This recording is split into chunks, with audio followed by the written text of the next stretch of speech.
$100 yutganlar bormi? Mana $100 yutgan odam. Somsani ko'rib turibsizlar, yemayapti, ichyapti bu somsa. Somsa mana tugadi, mana bo'shlagan. Mana bugun bosimboga Surxondaryo Qidirshahdan Ulug'bek akam kelgan bitta 2 kiloluk somsa, bir kosa qayla agar 15 daqiqada yeb tashlasa bosimbodan 400 ming pul, yana yegan bepul. Yana shuncha vaucherlar. Tayyormisiz? Tayyor. Vaqt ketdi mana boshladi. Oho. Endi menga 2 kiloluk somsa qilma deyapti, 5 kiloluk deyapti. 2 kiloluk kichkina sizga? Ha. Somsa yoqdimi sizga? Yana nechta aytib qo'y? 2 kilo aytadi. Yexe, uni izidan yana 2 ta ketadi deyapti. Ulug'bek akam somsani yeb bo'ldi mana, bir bo'lak qoldi. Vaqt ko'ryapsizlar, mana vaqt qumsoat to'xtab turibmi deyaveryapti.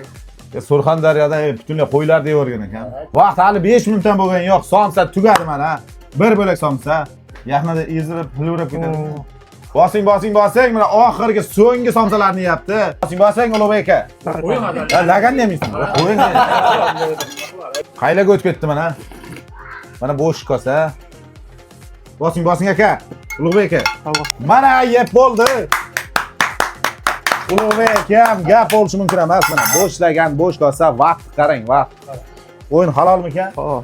O'ynasa yesa bo'ladimikan? Yesa bo'ladi. Yeb bo'lmaydi deganlarga nima deysiz? Kelingizlar, yeb ko'ringizlar. Omad sinab ko'rish kerak. Mana aka.